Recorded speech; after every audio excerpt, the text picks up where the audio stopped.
We're just now going to take a moment to have a microphone put down there for yourselves. Hopefully you have some interesting questions. Can I ask, and we're also going to bring Deb Webber onto the stage, can I ask that the questions be more general rather than personal? Okay?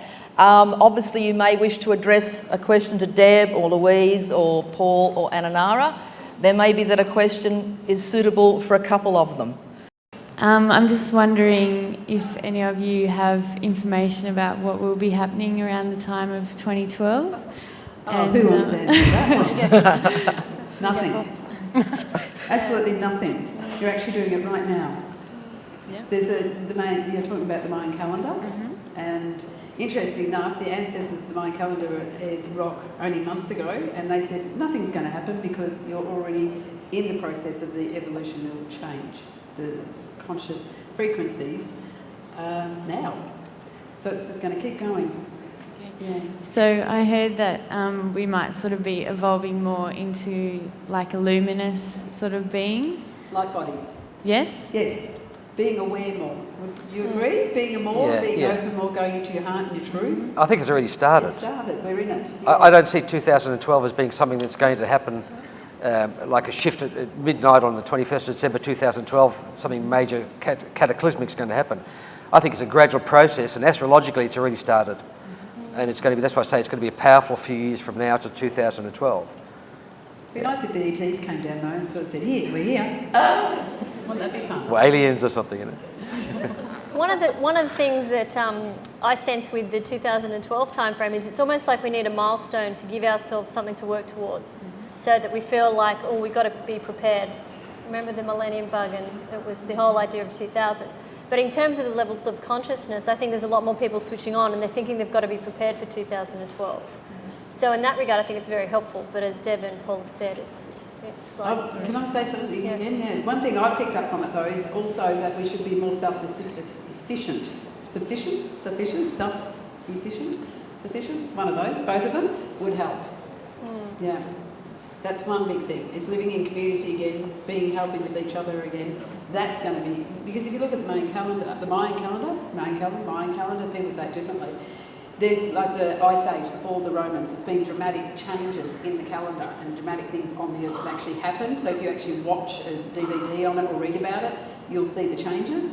But one of them is they say that we should be self-sufficient by that time, and we should be amongst the like-minded people, not with the negative or fearful people, because those people will actually start going a little bit crazy, meaning the fear is going to increase. So if you're in that, you're going to increase your fear. You're going to manifest more what you've been thinking. It's such a big question, isn't it? And it's out there on people's minds. Ananara, what would you add to it? A lot of people from a soul level are being geographically relocated to areas. So if you're feeling that you need a change and a place is coming to you repetitively, act upon it, because that's where your soul family and your new life begins. There's many changes happening now, great transitions upon the earth. And I actually asked this question of Paul yesterday, because I said, someone in the audience is going to ask, what about 2012? So I said, is there really going to be the lineup of the planets, etc.? I know you've shared a little bit. Can you just share a bit more? Look, there's some major lineups of the planets now and definitely into next year. So as I said, to me, the whole Mayan story was supposedly the dawning of a new age of consciousness for mankind. I spent some time with a man called Jose Aguayas that's written 6 or 7 books on the Mayan calendar, and he founded the Harmonic Convergence back in 1987. And I asked him that exact question: what's going to happen in 2012? He said, Paul, it's already started. It's the dawning of a new age of consciousness. It's less separation, more community. It's just a different way of living, and we've just got to be our authentic selves. So I think a lot of things are shifting. A lot of the old paradigms just can't last anymore, and it started with the business world.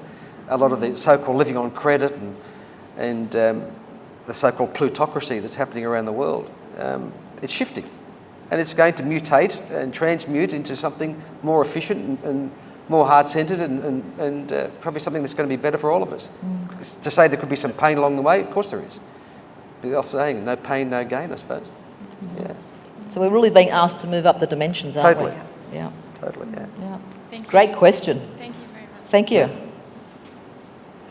I believe in spirits. Hi, my name's Kayleen, by the way. I believe in spirits, but what always confuses me is when people say, like, there's second lives, because, like, obviously we started off with X amount of people. They died, so how can there be, you're reborn again? Do you know what I mean? Like, see, to me, that's the part that I don't understand. Incarnation. Yeah, that's the part I'm thinking, how does it work? Do you get, see, to me, but it's also, because everyone says, oh, you know, you've had past lives. Yeah. But the thing is, if you started off with 4 people, and those 4 people died, and then, that's, where does the, and like, they've already had 8 children, well, how does that, do you know, that's the part I don't understand. I think we'll let each of the panel answer that. Yeah. And But start with because- you, Deb. Because to me there is a soul, and I think every single person has one, but I just don't understand how the past lives come into it. All right. First off, you've got to get rid of the human you die. Okay? The body is like a vessel, a car for us to have human experiences. That's why we're here. The body will die, as we call it. I actually really don't like that word myself because I think there's too much heaviness on those death, dying words. You know, so the body is worn out and it gets buried or cremated. The soul lives on, it's an energy form. Now, the way it is out there that I've seen is that you imagine like a cloud in the beginning, okay? And we spat ourselves off to experience what we already know because we know absolutely everything. We're just waking up to it all. So I believe in God. I call it God or the Creator, the one, Jim, George, whatever you want to call it. It's one thing. It's a blob of energy, of good knowledge. Yeah, that's right. And we I agree. spat off, you know, because we want to physically experience things like chairs. You don't have physical items out there. So we came in and we got density and became human to have the experiences. All right, got this? Now we're human. You walk the earth for a certain amount of time, be it a week, be it a day, be it a moment of one breath. But that soul has had an experience and that's what it's chosen to have. So a soul may say, right, I want to live until I'm 99, then I'm going to pass over by falling over and hitting my head. Okay? Because we have to leave to evolve and come back again.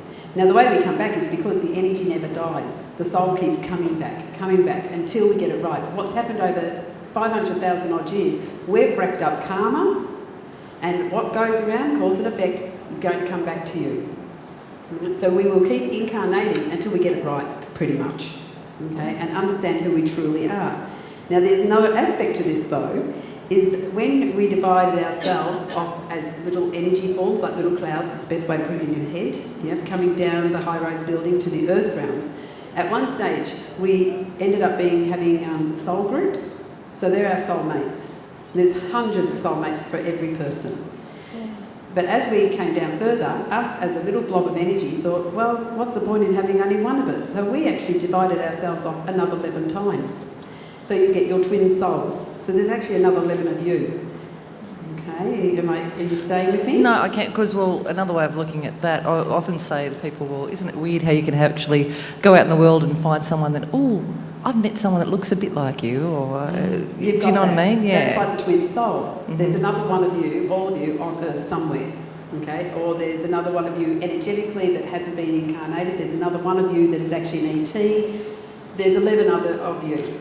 Now, why you're having experiences on it, because we're multi-dimensional, our experiences are like ripples in where the stone, I actually said that before, I think, we're the stone in a pond and we ripple out. So all our experiences ripple out and the other aspects of you actually pick up on those experiences.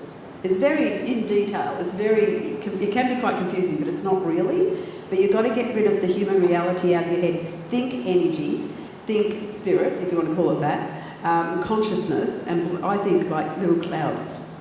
Okay? Yeah. And it's really interesting because you can look back, you just incarnate because that's just the way evolution is. We will go around and around until we get it right.